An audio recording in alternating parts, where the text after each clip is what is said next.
We've got some tropical storm force winds coming in right now. The storm is moving over Grand Bahama as a Category 5 storm. The 9 a.m. update shows the same strength and the same speed, moving west at 1 mile per hour. I don't expect this thing's going to speed up too much. It's likely going to stay a Category 5 for a good chunk of today, and then maybe weaken a little bit to a Category 4 storm by tomorrow morning. Not too much.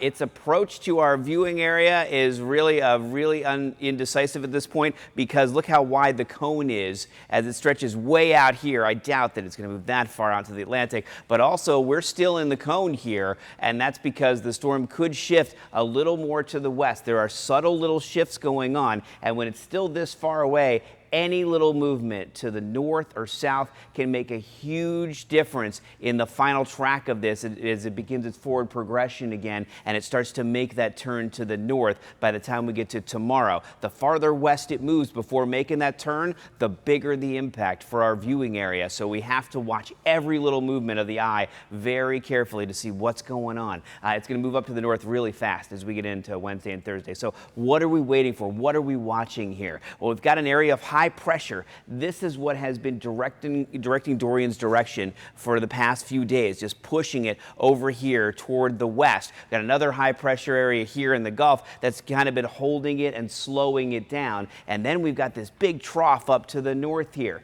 Here's what happens. This trough nudges the high pressure over a little bit, and that allows Dorian to start to slip to the north. It starts to lose the influence of this high. But when it starts to do that is what we're going to be watching. When it starts to make that move, you can see there are computer models that still bring it in really close to the coast. There's a couple of models that have a landfall along the space coast for this, which means the eye makes it all the way onshore. So we've got to be careful and we've got to watch this. Most computer models still keep it offshore, but every little minute movement of the eye is something that we're watching very, very carefully. Then it just jets off to the north as we get to Wednesday, Thursday, and Friday, and our conditions improve immensely just in a few days there.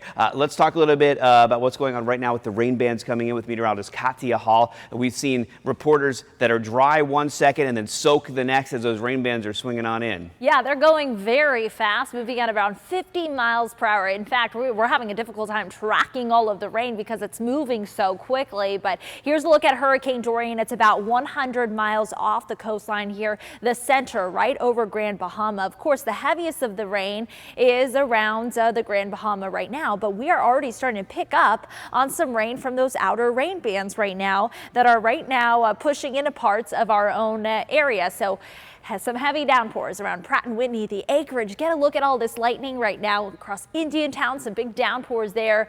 Most of the heavy rain right now west of 95 and the Turnpike. And get a look at these wind speeds already picking up to around 22 miles per hour in Stewart, Vero around 16 for you. Even inland, we're still seeing some pretty high wind speeds.